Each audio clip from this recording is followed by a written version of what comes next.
سيدنا كريم صلى الله عليه وسلم. کریم اللہ فرماتا ہے سبحان الذی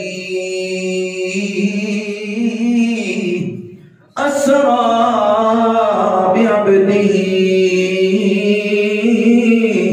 لیلا من المسجد الحرام الى المسجد الاقصى. میرا اللہ فرماتا ہے او میرے کریم محمد کے غلاموں، پاک ہے وہ ذات، اللہ پاک ہے. اللہ نے سب سے پہلے اپنی پاکی بیان کرتے ہوئے گویا معترض کا اعتراض اٹھا دیا. اے بندہ خدا، آمنہ کے لال کی معراج پہ اعتراض کرنے والے سن لے، کائنات کا رب کہہ رہا ہے سبحان الذی، ہر عیب سے پاک ذات اس بات کا اعلان کر رہی ہے میرے محبوب کی معراج پر اعتراض نہ کرنا، بلکہ میں رب کہہ رہا ہوں میں نے محمد کو معراج عطا فرمائی ہے. اور میں ایسی ہستی ہوں، ایسی ذات کا نام اللہ ہے جو ہر عیب سے پاک ہے. وہ عیب سے پاک، ہر عجز سے پاک ذات کہہ رہی ہے میرے لیے کوئی شے ناممکن نہیں ہے. میں رب کہہ رہا ہوں میں نے محمد کو معراج عطا فرمائی ہے. سبحان الذی اسرا بعبدہ لیلا. عبد روح اور جسم کے مجسمے کو کہتے ہیں. اگر روح بدن سے جدا ہو جائے عبد، اس پر عبد کا اطلاق نہیں ہوتا دوستو. عبد کہتے ہی اس کو ہے جب روح کے ساتھ جسم موجود ہو، روح الگ ہو تب بھی اسے عبد نہیں کہا جاتا. روح کے علاوہ بدن کو بھی عبد کا اطلاق اس پر نہیں ہوتا. بے عبدی ہی رب کا کہنا بتا رہا ہے لوگوں میں نے محمد کو روحانی تو معراج بہت بار کروائی ہے، لیکن جس معراج کا تذکرہ قرآن میں موجود ہے یہ معراج صرف روحانی نہیں ہے بلکہ یہ روحانی بھی ہے، جسمانی بھی ہے. سر کی آنکھوں سے اللہ نے اپنے حبیب کو اپنا دیدار کروایا ہے. اس لیے کہنے والے نے کہا تھا یہ دور سے کہتی ہے ابھی تک شب معراج کے دیدار کی طاقت ہو تو پردہ نہیں کوئی، دیدار کی طاقت ہو تو پردہ نہیں کوئی، دیدار کی طاقت ہو تو پردہ نہیں کوئی. جیسے میرے سرکار ہیں ایسا نہیں کوئی. میرے کریم اللہ نے فرمایا سبحان الذی اسرا بعبدہ لیلا. رات کے مختصر سے حصے میں لیل کہتے ہیں رات کو، اور لیلن پہ جو تنوین ہے دو زبریں ہیں. اس میں علماء نے فرمایا ہے یہ قلت کو بیان کر رہا ہے. کسی کے ذہن میں یہ خیال نہ آئے کہ پوری رات کی یہ سحر ہے، بلکہ یہ رات کا بڑا مختصر سا حصہ ہے جس میں اللہ نے اپنے محبوب کو معراج کا سفر کروایا ہے. سفر معراج جو کروایا ہے یہ رات کا بڑا مختصر سا حصہ ہے، اور اس کا اختصار علماء نے یہ بیان کیا ہے کہ اس کا اختصار یہ ہے کہ حضور جو بستر چھوڑ کے گئے تھے واپس آئے تو ابھی گرم تھا، ابھی وہ بستر بھی ٹھنڈا نہیں ہوا تھا۔ جہاں حضور نے جو ہے نا سفر معراج کے لیے وضو فرمایا وہ پانی ابھی چل رہا تھا، حضور واپس بھی آ گئے۔ یہ اتنا مختصر سا سفر تھا اور اتنا سرعت کے ساتھ تھا، اتنی تیزی کے ساتھ تھا، اور یہ نہیں کہ جو ہے نا یہ اللہ نے اس کو سیر کہا ہے تو بھاگتے ہوئے گئے اور بھاگتے ہوئے آئے۔ حضور نے سیر کی اور ہر شے کو جو ہے نا دیکھا اور پرکھا بھی۔ جب حضور سفر معراج سے واپس آئے تو عرب کے مکہ کے لوگ، قریش مکہ کہنے لگے ہمارا قافلہ شام کو گیا ہے، شام کی طرف نکلا ہے، وہ آپ نے اگر شام کو آپ نے سفر کیا ہے اب مسجد اقصی کا تو بتائیں اس کا حوال ہو کہیں آپ کو ملا ہے؟ پیار سے بولیے سبحان اللہ۔ آقا علیہ السلام نے احادیث پاک میں موجود ہے یہ سارا واقعہ۔ آمنہ کے لال نے فرمایا لوگوں جس قافلے کی تم بات کر رہے ہو وہ روحا کے مقام پہ انہوں نے پڑاؤ کیا ہوا ہے، ان کا ایک اونٹ گم ہو گیا ہے، قافلے والے اس اونٹ کو ڈھونڈ رہے، ہر سواری کی جگہ اور مقام بھی بتایا، نوعیت بھی بتائی، جو جو لوگ اس میں شامل تھے ان کے نام بھی بتا دیے۔ فرمایا لوگوں ان کے کجاوے میں ایک مشکیزہ تھا، اس مشکیزے سے میں محمد نے پانی بھی پیا ہے۔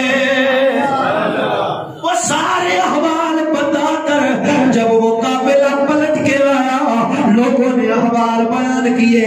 فرمایا لوگوں تمہیں جو بتانے والا ہے کہ اونٹ گم ہوا ہے یہ جو مقامات ہیں جس طرح اس نے بیان کیے گئے اس میں ذرہ برابر بھی جھوٹ نہیں بتایا ہے،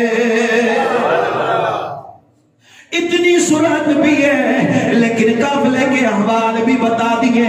پھر قریش مکہ نے پوچھا، ان میں سے کچھ لوگ ایسے تھے جنہوں نے مسجد اقصی کو دیکھا تھا، کہا ہمیں بتاؤ مسجد اقصی کے احوال بتاؤ۔ راوی فرماتے ہیں مسجد اقصی کا سارا نقشہ مصطفیٰ نے ان کے سامنے رکھ دیا، بلکہ مسجد اقصی کے جتنے بھی ستون تھے وہ سارے ستون بھی مصطفیٰ نے گن کے بتا دیے تھے۔ یہ شان جو ہے نا صراحت ہے، یہ سیر کی شان ہے کہ اتنی جلدی کیا، اور اگر کوئی غلام حضور کو اپنی مدد کے لیے بلائے،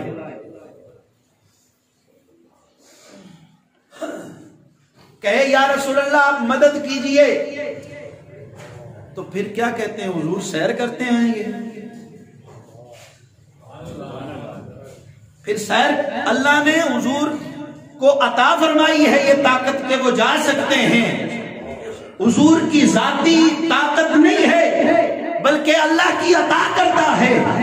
کہنے والا کہتا ہے نا کہ اگر مصطفیٰ اتنی جو ہے نا سرعت کے ساتھ سیر کر رہے ہیں، کوئی غلام اگر مدد کے لیے پکارے تو حضور جب سفر کرتے آئیں گے تو کس طرح تشریف لائیں؟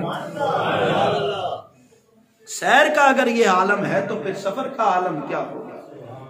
حضور سفر معراج کے لیے نکلے، سبحان الذی اسرا بعبده لیلا من المسجد الحرام الى المسجد الاقصى۔ توجہ فرمانا میرے مصطفیٰ کے غلاموں، جو احادیث میں مصطفیٰ کا یہ سفر معراج لکھا گیا ہے قرآن کی تفاسیر میں موجود ہے، وہ آپ کے سامنے رکھتا ہوں۔ میرے آقا نے فرمایا میں حضرت سیدہ ام ہانی کے گھر آرام کر رہا تھا، طاہر سدرہ نشین اور نوریوں کا بادشاہ جبریل آ گیا۔ جبریل نے خوشخبری سنائی، اے اللہ کے حبیب تمہیں آپ کو اللہ نے اپنی ملاقات کے لیے بلایا ہے۔ کر رہے ہیں اور جبریل آئے، اور جگانے کا علماء نے ایک عجیب و غریب جو ہے نا وہ انداز بیان کیا کہ جبریل نے حضور کو جگایا کس طرح کہ شان رسالت میں کوئی بے ادبی نہ ہو جائے، آپ سے یا آواز دے کر کس طرح جگایا جائے۔ تو طاہر سدرہ نشین کو اللہ تعالیٰ نے ارشاد فرمایا، جبریل میں نے تیرے لبوں کو کافور سے بنایا ہے۔ کافور جو ہے نا اس کی ٹھنڈک ہوتی ہے۔ حضرت جبریل امین نے آقا علیہ السلام کی جو ہے نا تلووں پہ بوسہ دے کے فرمایا، اعلان جو ہے نا بوسہ دیا، اور اس ٹھنڈک کو میرے آقا نے محسوس فرمایا اور آنکھ کھول دی۔ حضرت جبریل امین جگایا اور حضور علیہ السلام سے فرمایا کہ آپ کو اللہ نے اپنی ملاقات کے لیے بلایا ہے۔ پیار سے بولیے سبحان اللہ۔ ملاقات کے لیے بلایا ہے۔ حضور اٹھے، سین حرم میں پہنچے، آقا علیہ السلام کا شق صدر ہوا، سینہ مبارک کو چاک کیا گیا، آب زمزم سے دھویا گیا۔ راوی فرماتے ہیں مصطفیٰ کہتے ہیں میں اپنی آنکھوں سے دیکھ رہا تھا، میرا مبارک دل نکالا گیا، آب زمزم سے دھویا گیا، اس میں نور ڈالا گیا، نور ڈالا گیا۔ میں یہاں بھی لوگوں کے آج کل آپریشن تو ہوتے ہیں نا، یہاں پر بھی کوئی ایسا بندہ ہے جو یہ تمہیں بتائے کہ میرا دل کٹ گیا تو میں خود دیکھ رہا تھا کہ ڈاکٹر صاحب ایسے ایسے دل کا علاج کر رہے تھے، ایسے کسی نے کہا ہے؟ کسی نے آپ کو بتایا؟ ویڈیوز موجود ہیں، لوگوں نے ویڈیو جو ڈاکٹروں نے خود بنوائی ہے کہ ایسے ایسے آپریٹ ہوتا ہے، لیکن کوئی ایسا مریض نہیں ہے جس نے کہا ہو کہ میرے دل کا آپریشن ہوا ہے تو میں دیکھ رہا تھا۔ دل چاک ہوا، دل جو ہے نا یہ مرکز ہے، دل ختم بندہ گیا، لیکن آمنہ کے لال بتا رہے لوگوں میرا دل نکالا گیا، جبریل نے اسے آب زمزم سے دھویا، پھر انوار الہیہ کی تجلیات اس میں ڈالی گئی، پھر اپنے مقام پہ رکھ کے اسے سی دیا گیا۔ گویا مصطفیٰ یہ ساری چیزیں اپنی آنکھوں سے مشاہدہ کر رہے ہیں اور یہ غلاموں کو بتا رہے ہیں لوگوں ہر بندے کو جینے کے لیے، زندگی کو تکمیل میں پہنچانے کے لیے دل کا سلامت ہونا ضروری ہے، لیکن اللہ کے محبوب کی شان یہ ہے کہ انہیں زندگی کے لیے دل کی ضرورت نہیں ہے، بلکہ کہنے والا تو یہ کہتا ہے کہ زندگی کو بھی زندگی ہونے کے لیے آمنہ کے لال کی ضرورت ہے۔ سینہ مبارک جا کیا گیا، اپنے مقام پر رکھ کر سیکھ دیا گیا، پھر جنت سے آنے والا براق حضور کی سواری کے لیے پیش ہوا، میرے آقا اس میں سوار ہوئے، مسجد حرام سے سفر شروع ہوتا ہے، سواری کی رفتار مفسرین نے بتائی ہے کہ جہاں اس سواری کی نگاہ پہنچتی ہے وہاں اس کا قدم بھی پہنچتا ہے، اور اس شان کی سواری جنت میں وہ مسجد اقصی پہ پہنچتی ہے، مسجد اقصی میں پہنچی، نبیوں کے امام نے مصلی امامت سنبھالا، اور حضرت آدم سے لے کر عیسیٰ تک سارے نبی ان صفوں میں موجود ہیں، سارے نبی ان صفوں میں موجود ہیں۔ آمنہ کے لال نے نبیوں کو امامت کر کے انہیں امامت کر کے اپنی ابتدا کا انہیں شرف عطا فرمایا۔ علامہ نیازی نے بڑی زبردست بات یہاں کہی ہے، آپ فرماتے ہیں اقصی دے وچ آقا میرے پڑھ کے نماز پیچھے تیرے نبیان بھی اے ہو گیا تیرے جیا کوئی نہیں، نبیان بھی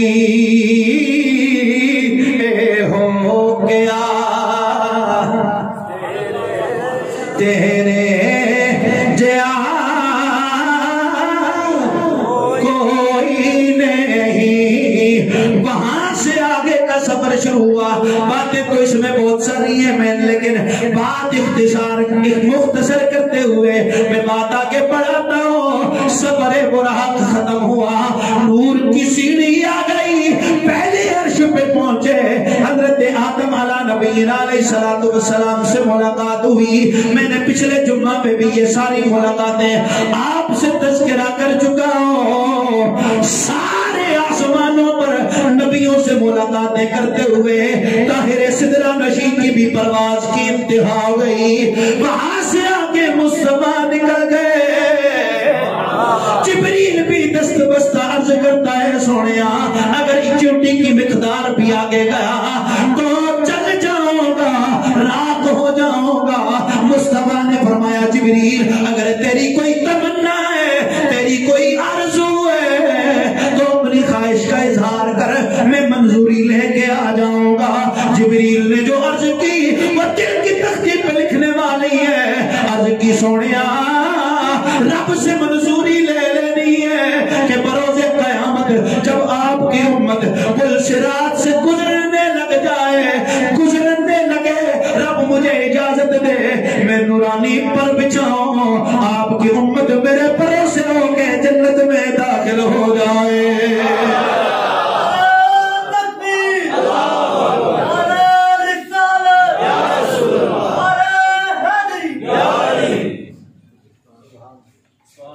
امت جنت میں داخل ہو جائے.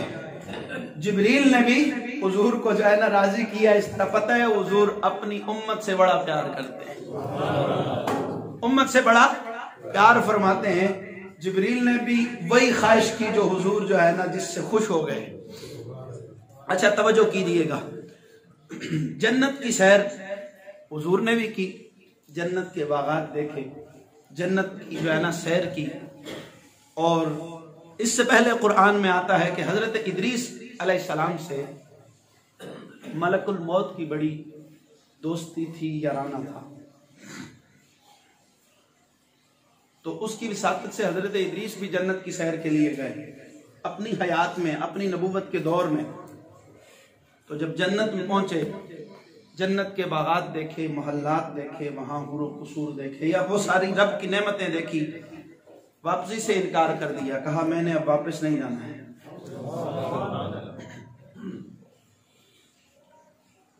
کہا حضور یہ تو اب واپسی آپ نے جانا ہے, یہ تو آپ کے ساتھ معاہدہ تھا. کہا میرے اللہ کا فیصلہ ہے جو جنت میں داخل ہو جائے وہ واپس نہیں جائے گا. جو جنت میں داخل ہو جائے وہ واپس نہیں پلٹے گا. تو اللہ نے فرمایا کہ ادریس کو یہی رہنے دیا جائے. وہ جنت میں رہ گئے. لیکن حضور نے جنت کی سیر بھی کی, عرش اولا پہ بھی گئے. ما زاغ البصر وما طغى. حضور اللہ سے ہم کلامی فرمائی, اللہ کا آنکھوں سے دیدار فرمایا. اور میرے اللہ کا دیدار کرنا یہ ایک چھوٹی سی جھلک میں آپ کو بتاتا ہوں. حضور کا جس نے دیدار کیا وہ کسی اور کا دیدار نہیں کر سکا, تو جس نے رب کا دیدار کیا ہو. ایک روایت آپ کی محبتوں کے لیے کہ بروز قیامت جب جنت میں جائیں گے نا, تو جو اللہ کی راہ میں شہید ہونے والے لوگ ہیں وہ جنت میں بھی پریشان ہوں گے, جنت میں بھی پریشان ہوں گے. مالک پوچھے گا کہ اے میری راہ میں شہید ہونے والوں, کیا بات ہے کہ تم میری جنت میں بھی پریشان ہو؟ بھائی جنت میں تو بندہ بڑا خوش ہوتا ہے, کوئی بھی پریشان نہیں, وہاں خوشی خوشی ہوگی. فرمایا مالک ہمیں دنیا میں بھیج, ہم پھر تیرے نام پہ قتل ہو کے تیری پھر جنت میں آنے والے ہیں. ہمیں جنت میں وہ مزہ نہیں ہے جو تیری راہ میں شہید ہونے کا مزہ ہے. تو راوی فرماتے ہیں انہیں اتنا مزہ کس لیے آتا ہے کہ جو بوقت شہادت ہوتا ہے نا, وہ شہید ہو رہے ہوتے ہیں, انہیں جو ہے نا کوئی زخم لگتا ہے, تلوار لگتی ہے, تیر لگتی ہے, لگتا ہے گولی لگتی ہے, وہ شہید ہو رہے ہوتے ہیں. اس وقت اللہ انہیں اپنا دیدار عطا فرماتا ہے. اللہ کا وہ دیدار کرتے ہیں. اس دیدار میں اتنا چسکا ہے نا, انہیں شہادت بھول جاتی ہے, انہیں گولی کا درد, انہیں وہ تلوار کا زخم بھول جاتا ہے. وہ خواہش کرتے ہیں مالک جنت میں وہ مزہ نہیں ہے جو تیرے دیدار میں مزہ ہے. تو حضور تو رب کا دیدار روبرو کر کے آئے تھے. جنہ اکھیاں او دل پر ڈیٹھا تے او اکھاں تک لئیاں او تو ملیوں دے ساجن ملیا ہن آسان لگ پئیاں.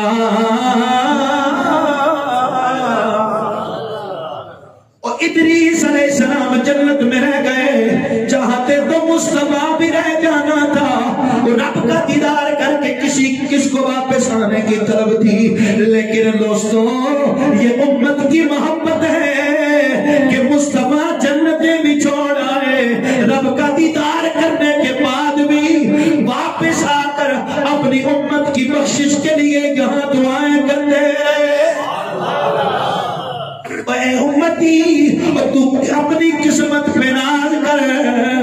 کائنات کا رب بھی جس چہرے کو محبت سے دیکھتا ہے، جس محبوب کی محبت کی قسمیں کھاتا ہے، وہ محبوب تیری یاد میں آنسو بہا رہا ہے. کہنے والے نے کہا تھا کہ وہ ہر عالم کی رحمت تھے، کسی عالم میں رہ جاتے. 18,000 عالم ہیں، ہر عالم کے لیے اللہ نے میرے مصطفیٰ کو رحمت بنا کے بھیجا ہے، اور جہاں میرے مصطفیٰ کی مرضی ہوتی وہاں مصطفیٰ رہ سکتے تھے. لیکن توجہ کیجئے، وہ ہر عالم کی رحمت کسی عالم میں رہ جاتے. اپنی قسمت پہ ناز کر، یہ ان کی مہربانی ہے کہ یہ عالم پسند آیا. یہ تو میرے آقا کی مہربانی ہے کہ انہوں نے ہم نکموں کو پسند فرمایا، اور فرمایا شفاعتی لأہل القبائر من امتی. چلیں اس بات پہ اگر بات کہی تو اور بات بڑھ جائے گی. حضور نے فرمایا میرے امت کے جو بڑے بڑے گنہگار ہیں نا، میری شفاعت تو ہے ہی ان کے لیے. دوستان گرامی قدر، اللہ پاک سے دعا ہے اللہ تعالی ہمیں حضور کی محبت میں زندگی گزارنے کی توفیق عطا فرمائے، اور اسی محبت کے ساتھ ایمان والی موت نصیب فرمائے.